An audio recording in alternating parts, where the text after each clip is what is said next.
2 Samuel 20-24 and 1 Kings 1-5 World English Bible. Chapter 20. There happened to be there a wicked fellow, whose name was Sheba the son of Bichri, a Benjamite, and he blew the trumpet, and said, We have no portion in David, neither have we inheritance in the son of Jesse. Every man to his tents, Israel. So all the men of Israel went up from following David, and followed Sheba the son of Bichri, but the men of Judah joined with their king, from the Jordan even to Jerusalem. David came to his house at Jerusalem, and the king took the 10 women his concubines, whom he had left to keep the house, and put them in custody and provided them with sustenance, but didn't go into them. So they were shut up to the day of their death, living in widowhood. Then the king said to Amasa, Call me the men of Judah together within 3 days, and be here present. So Amasa went to call the men of Judah together, but he stayed longer than the set time which had been appointed to him. David said to Abishai, Now Sheba the son of Bichri will do us more harm than Absalom did. Take your lord's servants and pursue after him, lest he get himself fortified cities, and escape out of our sight. Joab's men went out after him with the Cherethites, the Pelethites, and all the mighty men, and they went out of Jerusalem to pursue Sheba the son of Bichri. When they were at the great stone which is in Gibeon, Amasa came to meet them. Joab was clothed in his apparel of war that he had put on, and on it was a sash with a sword fastened on his waist in its sheath, and as he went along it fell out. Joab said to Amasa, Is it well with you, my brother? Joab took Amasa by the beard with his right hand to kiss him. But Amasa took no heed to the sword that was in Joab's hand. So he struck him with it in the body and shed out his bowels to the ground, and didn't strike him again, and he died. Joab and Abishai his brother pursued Sheba the son of Bichri. One of Joab's young men stood by him, and said, He who favors Joab, and he who is for David, let him follow Joab. Amasa lay wallowing in his blood in the middle of the highway. When the men saw that all the people stood still, he carried Amasa out of the highway into the field, and cast a garment over him when he saw that everyone who came by him stood still. When he was removed out of the highway, all the people went on after Joab to pursue Sheba the son of Bichri. He went through all the tribes of Israel to Abel, to Beth-maachah, and all the Berits. They were gathered together, and went also after him. They came and besieged him in Abel of Beth-maachah, and they cast up a mound against the city, and it stood against the rampart, and all the people who were with Joab battered the wall to throw it down. Then a wise woman cried out of the city, Here, here. Please say to Joab, Come near here, that I may speak with you. He came near to her, and the woman said, Are you Joab? He answered, I am. Then she said to him, Hear the words of your servant. He answered, I'm listening. Then she spoke, saying, They used to say in old times, They shall surely ask counsel at Abel, and so they settle the matter. I am among those who are peaceable and faithful in Israel. You seek to destroy a city and a mother in Israel. Why will you swallow up Yahweh's inheritance? Joab answered, Far be it from me, that I should swallow up or destroy. The matter is not so. But a man of the hill country of Ephraim, Sheba the son of Bichri by name, has lifted up his hand against the king, even against David. Just deliver him, and I will depart from the city. The woman said to Joab, Behold, his head will be thrown to you over the wall. Then the woman went to all the people in her wisdom. They cut off the head of Sheba the son of Bichri, and threw it out to Joab. He blew the trumpet, and they were dispersed from the city, every man to his tent. Then Joab returned to Jerusalem to the king. Now Joab was over all the army of Israel, Benaiah the son of Jehoiada was over the Cherethites and over the Pelethites, Adram was over the men subject to forced labor, Jehoshaphat the son of Ahilud was the recorder, Sheva was scribe, Zadok and Abiathar were priests, and Ira the Jerite was chief minister to David. Chapter 21. There was a famine in the days of David for 3 years, year after year, and David sought the face of Yahweh. Yahweh said, It is for Saul, and for his bloody house, because he put the Gibeonites to death. The king called the Gibeonites and said to them, Now the Gibeonites were not of the children of Israel, but of the remnant of the Amorites, and the children of Israel had sworn to them, and Saul sought to kill them in his zeal for the children of Israel and Judah, and David said to the Gibeonites, What should I do for you?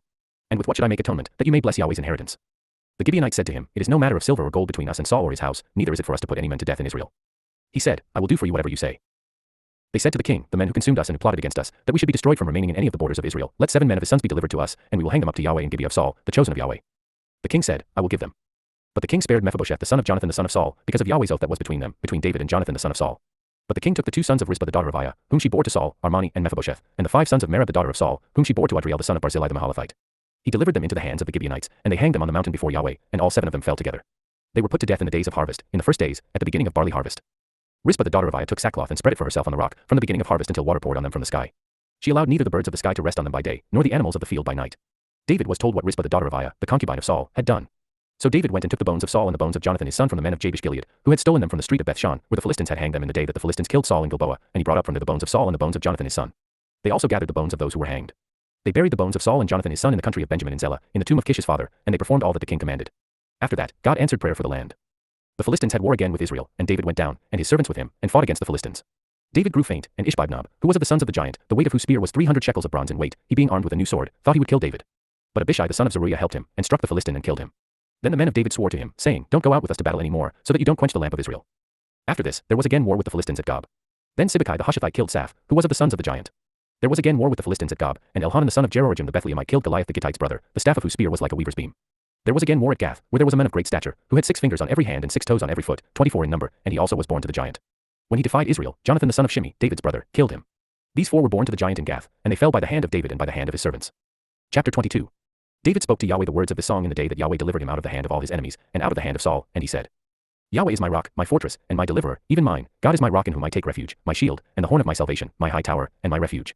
My Savior, you save me from violence. I call on Yahweh, who is worthy to be praised, so shall I be saved from my enemies.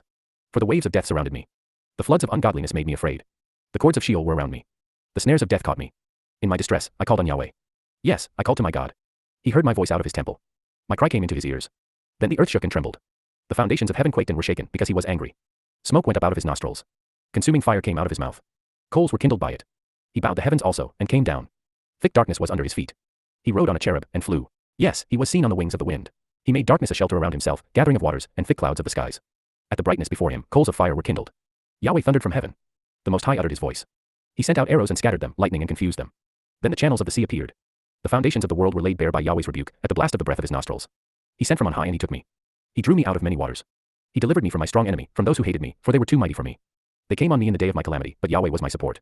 He also brought me out into a large place. He delivered me, because he delighted in me. Yahweh rewarded me according to my righteousness. He rewarded me according to the cleanness of my hands.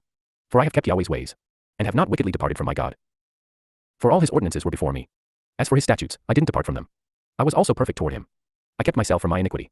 Therefore Yahweh has rewarded me according to my righteousness, according to my cleanness in his eyesight. With the merciful you will show yourself merciful. With the perfect man you will show yourself perfect. With the pure you will show yourself pure. With the crooked you will show yourself shrewd. You will save the afflicted people, but your eyes are on the arrogant, that you may bring them down. For you are my lamp, Yahweh. Yahweh will light up my darkness.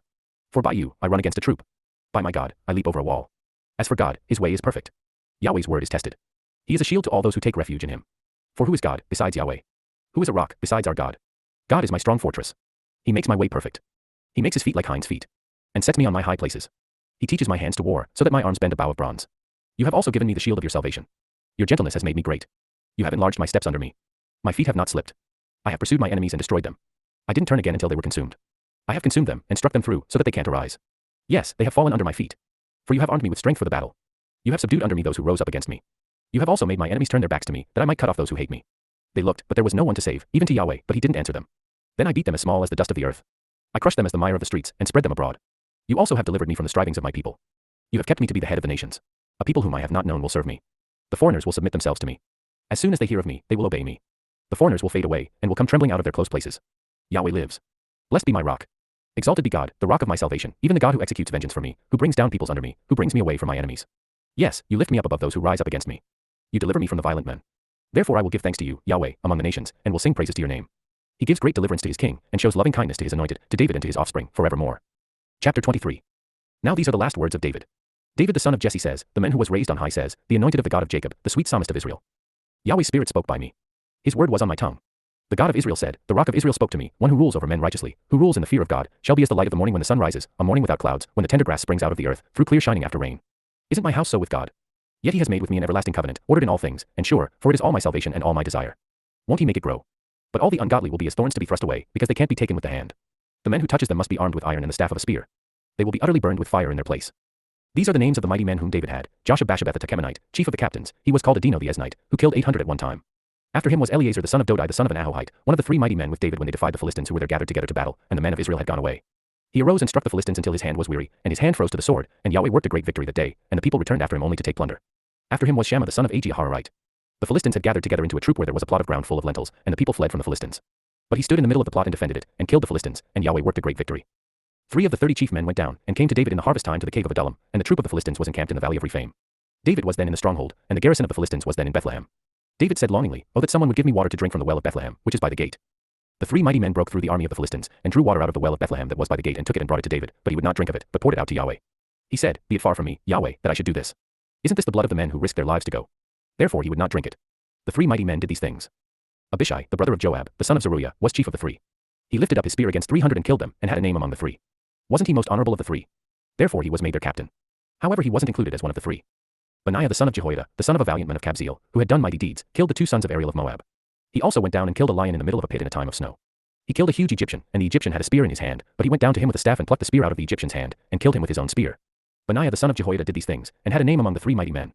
He was more honorable than the 30, but he didn't attain to the 3. David set him over his guard. Asahel the brother of Joab was one of the 30, Elhanan the son of Dodo of Bethlehem, Shammah the Harodite, Elika the Harodite, Helez the Paltite, Ira the son of Ikesh the Tekoite, Abiezer the Anathothite, Mebani the Hushathite, Zalman the Ahohite, Maharai the Netophathite, Helab the son of Bana the Netophathite, Ittai the son of Ribai of Gibeah of the children of Benjamin, Benaiah a Pirathonite, Hiddai of the brooks of Gash, Abialban the Arbathite, Asmaveth the Baramite, Eliabah the Shalbanite, the sons of Jashan, Jonathan, Shammah the Hararite, Ahiam the son of Shirar the Ararite, Eliphalet the son of Ahasbai, the son of the Machathite, Eliam the son of Ahithophel the Gilonite, Hezro the Carmelite, Parai the Arbite, Igal the son of Nathan of Zobah, Bani the Gadite, Zelek the Ammonite, Naharai the Beerothite, armor bearers to Joab the son of Zeruiah, Ira the Ithrite, Gareb the Ithrite, and Uriah the Hittite, 37 in all. Chapter 24. Again Yahweh's anger burned against Israel, and he moved David against them, saying, Go, count Israel and Judah. The king said to Joab the captain of the army, who was with him, Now go back and forth through all the tribes of Israel, from Dan even to Beersheba, and count the people, that I may know the sum of the people. Joab said to the king, Now may Yahweh your God add to the people, however many they may be, 100 times, and may the eyes of my lord the king see it. But why does my lord the king delight in this thing? Notwithstanding, the king's word prevailed against Joab and against the captains of the army. Joab and the captains of the army went out from the presence of the king to count the people of Israel.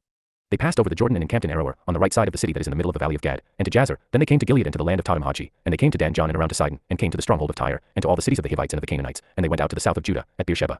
So when they had gone back and forth through all the land, they came to Jerusalem at the end of 9 months and 20 days. Joab gave up the sum of the counting of the people to the king, and there were in Israel 800,000 valiant men who drew the sword, and the men of Judah were 500,000 men. David's heart struck him after he had counted the people. David said to Yahweh, I have sinned greatly in that which I have done. But now, Yahweh, put away, I beg you, the iniquity of your servant, for I have done very foolishly. When David rose up in the morning, Yahweh's word came to the prophet Gad, David's seer, saying, Go and speak to David. Yahweh says, I offer you 3 things. Choose one of them, that I may do it to you. So Gad came to David, and told him, saying, Shall 7 years of famine come to you in your land? Or will you flee 3 months before your foes while they pursue you? Or shall there be 3 days pestilence in your land? Now answer, and consider what answer I shall return to him who sent me. David said to Gad, I am in distress. Let us fall now into Yahweh's hand, for his mercies are great. Let me not fall into man's hand. So Yahweh sent a pestilence on Israel from the morning even to the appointed time, and 70,000 men died of the people from Dan even to Beersheba. When the angel stretched out his hand toward Jerusalem to destroy it, Yahweh relented of the disaster, and said to the angel who destroyed the people, It is enough. Now withdraw your hand. Yahweh's angel was by the threshing floor of Araunah the Jebusite. David spoke to Yahweh when he saw the angel who struck the people, and said, Behold, I have sinned, and I have done perversely, but these sheep, what have they done? Please let your hand be against me, and against my father's house.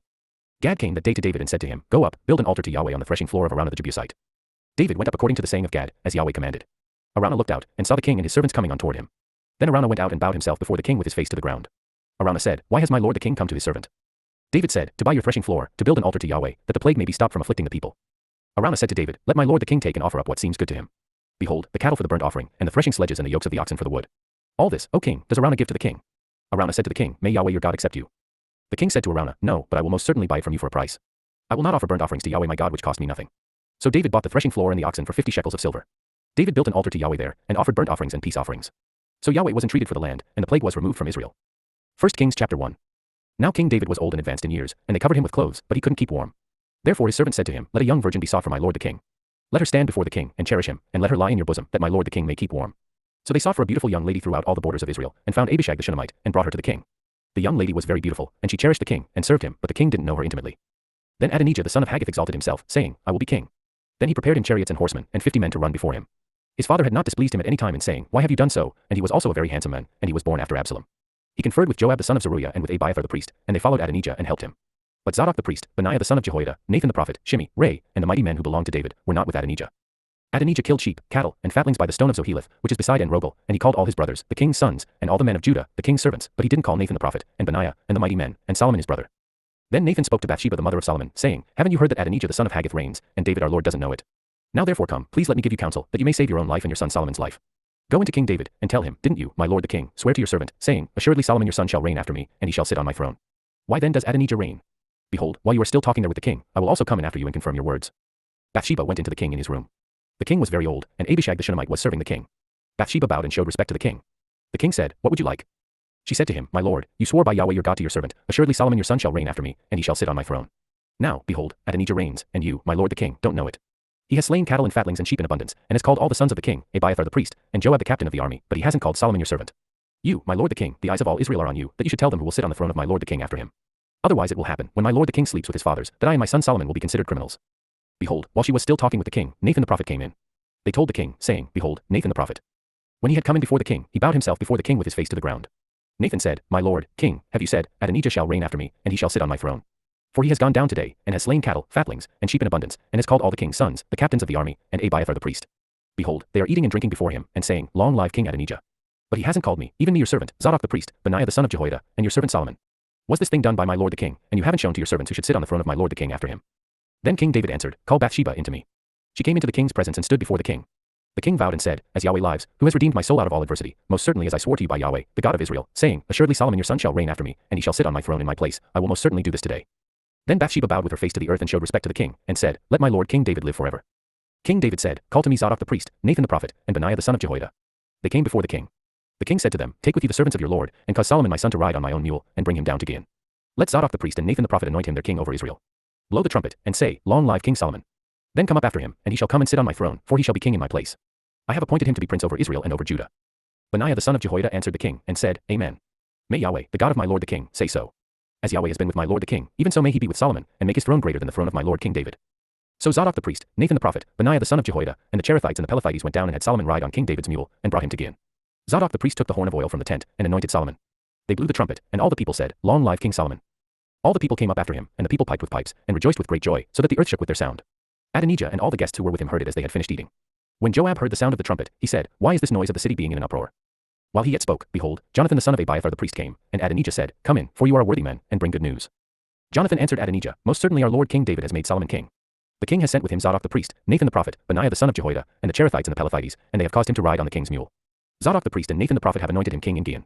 They have come up from their rejoicing, so that the city rang again. This is the noise that you have heard. Also, Solomon sits on the throne of the kingdom. Moreover, the king's servants came to bless our lord King David, saying, May your God make the name of Solomon better than your name, and make his throne greater than your throne. And the king bowed himself on the bed. Also thus said the king, Blessed be Yahweh, the God of Israel, who has given one to sit on my throne today, my eyes even seeing it. All the guests of Adonijah were afraid, and rose up, and each man went his way.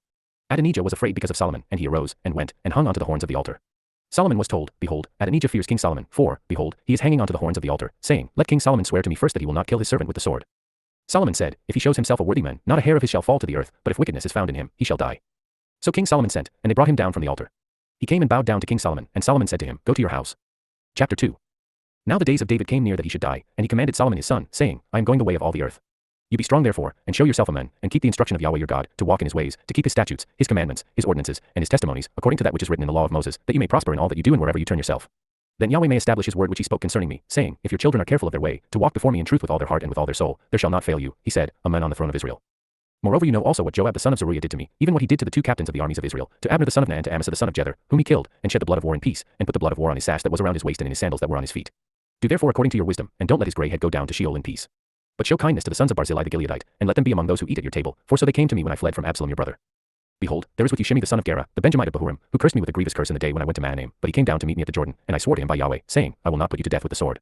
Now therefore don't hold him guiltless, for you are a wise man, and you will know what you ought to do to him, and you shall bring his grey head down to Sheol with blood. David slept with his fathers, and was buried in David's city. The days that David reigned over Israel were 40 years, he reigned 7 years in Hebron, and he reigned 33 years in Jerusalem. Solomon sat on David his father's throne, and his kingdom was firmly established. Then Adonijah the son of Haggith came to Bathsheba the mother of Solomon. She said, Do you come peaceably? He said, Peaceably. He said, Moreover, I have something to tell you. She said, Say on. He said, You know that the kingdom was mine, and that all Israel set their faces on me, that I should reign. However, the kingdom is turned around, and has become my brother's, for it was his from Yahweh. Now I ask one petition of you. Don't deny me. She said to him, Say on. He said, Please speak to Solomon the king, for he will not tell you, no, that he give me Abishag the Shunammite as wife. Bathsheba said, All right. I will speak for you to the king. Bathsheba therefore went to King Solomon, to speak to him for Adonijah. The king rose up to meet her and bowed himself to her, and sat down on his throne and caused a throne to be set for the king's mother, and she sat on his right hand. Then she said, I ask one small petition of you, don't deny me. The king said to her, Ask on, my mother, for I will not deny you. She said, Let Abishag the Shunammite be given to Adonijah your brother as wife. King Solomon answered his mother, Why do you ask Abishag the Shunammite for Adonijah? Ask for him the kingdom also, for he is my elder brother, even for him, and for Abiathar the priest, and for Joab the son of Zeruiah. Then King Solomon swore by Yahweh, saying, God do so to me, and more also, if Adonijah has not spoken this word against his own life. Now therefore as Yahweh lives, who has established me and set me on my father David's throne, and who has made me a house as he promised, surely Adonijah shall be put to death today. King Solomon sent Benaiah the son of Jehoiada, and he fell on him, so that he died. To Abiathar the priest the king said, Go to Anathoth, to your own fields, for you are worthy of death. But I will not at this time put you to death, because you bore the Lord Yahweh's ark before David my father, and because you were afflicted in all in which my father was afflicted. So Solomon thrust Abiathar out from being priest to Yahweh, that he might fulfill Yahweh's word which he spoke concerning the house of Eli in Shiloh. This news came to Joab, for Joab had followed Adonijah, although he didn't follow Absalom. Joab fled to Yahweh's tent, and held onto the horns of the altar. King Solomon was told, Joab has fled to Yahweh's tent, and behold, he is by the altar. Then Solomon sent Benaiah the son of Jehoiada, saying, Go, fall on him. Benaiah came to Yahweh's tent, and said to him, The king says, Come out. He said, No, but I will die here. Benaiah brought the king word again, saying, This is what Joab said, and this is how he answered me. The king said to him, Do as he has said, and fall on him, and bury him, that you may take away the blood, which Joab shed without cause, from me and from my father's house. Yahweh will return his blood on his own head, because he fell on 2 men more righteous and better than he, and killed them with the sword, and my father David didn't know it, Abner the son of Ner, captain of the army of Israel, and Amasa the son of Jether, captain of the army of Judah. So their blood will return on the head of Joab and on the head of his offspring forever. But for David, for his offspring, for his house, and for his throne, there will be peace forever from Yahweh. Then Benaiah the son of Jehoiada went up and fell on him, and killed him, and he was buried in his own house in the wilderness. The king put Benaiah the son of Jehoiada in his place over the army, and the king put Zadok the priest in the place of Abiathar. The king sent and called for Shimei, and said to him, Build yourself a house in Jerusalem, and live there, and don't go anywhere else. For on the day you go out and pass over the brook Kidron, know for certain that you will surely die. Your blood will be on your own head. Shimei said to the king, What you say is good. As my lord the king has said, so will your servant do. Shimei lived in Jerusalem many days. At the end of 3 years, 2 of Shimei's slaves ran away to Achish, son of Maacah, king of Gath. They told Shimei, saying, Behold, your slaves are in Gath. Shimei arose, saddled his donkey, and went to Gath to Achish to seek his slaves, and Shimei went and brought his slaves from Gath. Solomon was told that Shimei had gone from Jerusalem to Gath, and had come again. The king sent and called for Shimei, and said to him, Didn't I adjure you by Yahweh and warn you, saying, Know for certain that on the day you go out and walk anywhere else, you shall surely die? You said to me, The saying that I have heard is good. Why then have you not kept the oath of Yahweh and the commandment that I have instructed you with? The king said moreover to Shimei, you know in your heart all the wickedness that you did to David my father. Therefore Yahweh will return your wickedness on your own head. But King Solomon will be blessed, and David's throne will be established before Yahweh forever. So the king commanded Benaiah the son of Jehoiada, and he went out, and fell on him, so that he died. The kingdom was established in the hand of Solomon. Chapter 3. Solomon made a marriage alliance with Pharaoh king of Egypt. He took Pharaoh's daughter and brought her into David's city until he had finished building his own house, Yahweh's house, and the wall around Jerusalem. However, the people sacrificed in the high places, because there was not yet a house built for Yahweh's name. Solomon loved Yahweh, walking in the statutes of David his father, except that he sacrificed and burned incense in the high places. The king went to Gibeon to sacrifice there, for that was the great high place. Solomon offered 1,000 burnt offerings on that altar. In Gibeon, Yahweh appeared to Solomon in a dream by night, and God said, ask for what I should give you. Solomon said, you have shown to your servant David my father great loving kindness, because he walked before you in truth, in righteousness, and in uprightness of heart with you. You have kept for him this great loving kindness, that you have given him a son to sit on his throne, as it is today. Now, Yahweh my God, you have made your servant king instead of David my father. I am just a little child. I don't know how to go out or come in. Your servant is among your people which you have chosen, a great people, that can't be numbered or counted for multitude. Give your servant therefore an understanding heart to judge your people, that I may discern between good and evil, for who is able to judge this great people of yours? This request pleased the Lord, that Solomon had asked this thing. God said to him, because you have asked this thing, and have not asked for yourself long life, nor have you asked for riches for yourself, nor have you asked for the life of your enemies, but have asked for yourself understanding to discern justice, behold, I have done according to your word. Behold, I have given you a wise and understanding heart, so that there has been no one like you before you, and after you none will arise like you. I have also given you that which you have not asked, both riches and honor, so that there will not be any among the kings like you for all your days. If you will walk in my ways, to keep my statutes and my commandments, as your father David walked, then I will lengthen your days. Solomon awoke, and behold, it was a dream. Then he came to Jerusalem and stood before the ark of Yahweh's covenant, and offered up burnt offerings, offered peace offerings, and made a feast for all his servants. Then 2 women who were prostitutes came to the king, and stood before him. The one woman said, oh, my lord, I and this woman dwell in one house. I delivered a child with her in the house. The 3rd day after I delivered, this woman delivered also. We were together. There was no stranger with us in the house, just us 2 in the house. This woman's child died in the night, because she lay on it. She arose at midnight, and took my son from beside me while your servant slept, and laid it in her bosom, and laid her dead child in my bosom. When I rose in the morning to nurse my child, behold, he was dead, but when I had looked at him in the morning, behold, it was not my son whom I bore. The other woman said, no. But the living one is my son, and the dead one is your son. The first one said, no. But the dead one is your son, and the living one is my son. They argued like this before the king. Then the king said, get me a sword. So they brought a sword before the king. The king said, divide the living child in 2, and give half to the one, and half to the other. Then the woman whose the living child was spoke to the king, for her heart yearned over her son, and she said, oh, my lord, give her the living child, and in no way kill him. But the other said, he shall be neither mine nor yours. Divide him. Then the king answered, give the first woman the living child, and definitely do not kill him. She is his mother. All Israel heard of the judgment which the king had judged, and they feared the king, for they saw that the wisdom of God was in him to do justice. Chapter 4. King Solomon was king over all Israel. These were the princes whom he had: Azariah the son of Zadok, the priest, Elihoreph and Ahijah, the sons of Shisha, scribes, Jehoshaphat the son of Ahilud, the recorder, Benaiah the son of Jehoiada was over the army, Zadok and Abiathar were priests, Azariah the son of Nathan was over the officers, Zabud the son of Nathan was chief minister, the king's friend, Ahishar was over the household, and Adoniram the son of Abda was over the men subject to forced labor. Solomon had 12 officers over all Israel, who provided food for the king and his household. Each man had to make provision for a month in the year. These are their names: Ben-Hur, in the hill country of Ephraim, Ben-Deker, in Makaz, in Shalbim, Beth-Shemesh, and Elon Beth-Hanan, Ben-Heezd, in Araboth, Soko and all the land of Hepher belonged to him, Ben-Abinadab, in all the height of Dor, he had Tapheth, Solomon's daughter, as wife, Bana the son of Ahilud, in Tanakh and Megiddo, and all Bethshean which is beside Zair beneath Jezreel, from Bethshean to Abel-Meholah, as far as beyond Jokmeam, Ben-Geber, in Ramoth-Gilead, the towns of Jair the son of Manasseh, which are in Gilead, belong to him, and the region of Argob, which is in Bashan, 60 great cities with walls and bronze bars, belong to him, Ahinadab the son of Iddo, in Mahanaim, Ahmaz, in Naphtali. He also took Basemath the daughter of Solomon as wife, Bana the son of Hushai, in Asher and Beloth, Jehoshaphat the son of Paruah, in Issachar, Shimei the son of Elah, in Benjamin. Geber the son of Uri, in the land of Gilead, the country of Sihon king of the Amorites and of Og king of Bashan, and he was the only officer who was in the land. Judah and Israel were numerous as the sand which is by the sea in multitude, eating and drinking and making merry. Solomon ruled over all the kingdoms from the river to the land of the Philistines, and to the border of Egypt. They brought tribute and served Solomon all the days of his life. Solomon's provision for one day was 30 cores of fine flour, 60 measures of meal, 10 head of fat cattle, 20 head of cattle out of the pastures, and 100 sheep, in addition to deer, gazelles, roebucks, and fattened fowl. For he had dominion over all on this side the river, from Tiphsah even to Gaza, over all the kings on this side the river, and he had peace on all sides around him. Judah and Israel lived safely, every man under his vine and under his fig tree, from Dan even to Beersheba, all the days of Solomon. Solomon had 40,000 stalls of horses for his chariots, and 12,000 horsemen. Those officers provided food for King Solomon, and for all who came to King Solomon's table, every man in his month. They let nothing be lacking. They also brought barley and straw for the horses and swift steeds to the place where the officers were, each man according to his duty. God gave Solomon abundant wisdom, understanding, and breadth of mind like the sand that is on the seashore. Solomon's wisdom excelled the wisdom of all the children of the east and all the wisdom of Egypt. For he was wiser than all men, wiser than Ethan the Ezrahite, Heman, Calcol, and Darda, the sons of Mahal, and his fame was in all the nations all around. He spoke 3,000 proverbs, and his songs numbered 1,005. He spoke of trees, from the cedar that is in Lebanon even to the hyssop that grows out of the wall. He also spoke of animals, of birds, of creeping things, and of fish. People of all nations came to hear the wisdom of Solomon, sent by all kings of the earth who had heard of his wisdom. Chapter 5. Hiram king of Tyre sent his servants to Solomon, for he had heard that they had anointed him king in the place of his father, and Hiram had always loved David. Solomon sent to Hiram, saying, you know that David my father could not build a house for the name of Yahweh his God because of the wars which were around him on every side, until Yahweh put his enemies under the soles of his feet. But now Yahweh my God has given me rest on every side. There is no enemy and no evil occurrence. Behold, I intend to build a house for the name of Yahweh my God, as Yahweh spoke to David my father, saying, your son, whom I will set on your throne in your place shall build the house for my name. Now therefore command that cedar trees be cut for me out of Lebanon. My servants will be with your servants, and I will give you wages for your servants according to all that you say. For you know that there is nobody among us who knows how to cut timber like the Sidonians. When Hiram heard the words of Solomon, he rejoiced greatly, and said, Blessed is Yahweh today, who has given to David a wise son to rule over this great people. Hiram sent to Solomon, saying, I have heard the message which you have sent to me. I will do all your desire concerning timber of cedar, and concerning cypress timber. My servants will bring them down from Lebanon to the sea. I will make them into rafts to go by sea to the place that you specify to me, and will cause them to be broken up there, and you will receive them. You will accomplish my desire, in giving food for my household. So Hiram gave Solomon cedar timber and cypress timber according to all his desire. Solomon gave Hiram 20,000 cores of wheat for food to his household, and 20 cores of pure oil. Solomon gave this to Hiram year by year. Yahweh gave Solomon wisdom, as he promised him. There was peace between Hiram and Solomon, and the two of them made a treaty together. King Solomon raised a levy out of all Israel, and the levy was 30,000 men. He sent them to Lebanon, 10,000 a month by courses. For a month they were in Lebanon, and 2 months at home, and Adoniram was over the men subject to forced labor. Solomon had 70,000 who bore burdens, and 80,000 who were stone cutters in the mountains, besides Solomon's chief officers who were over the work, 3,300 who ruled over the people who labored in the work. The king commanded, and they cut out large stones, costly stones, to lay the foundation of the house with worked stone. Solomon's builders and Hiram's builders and the Gebalites cut them, and prepared the timber and the stones to build the house.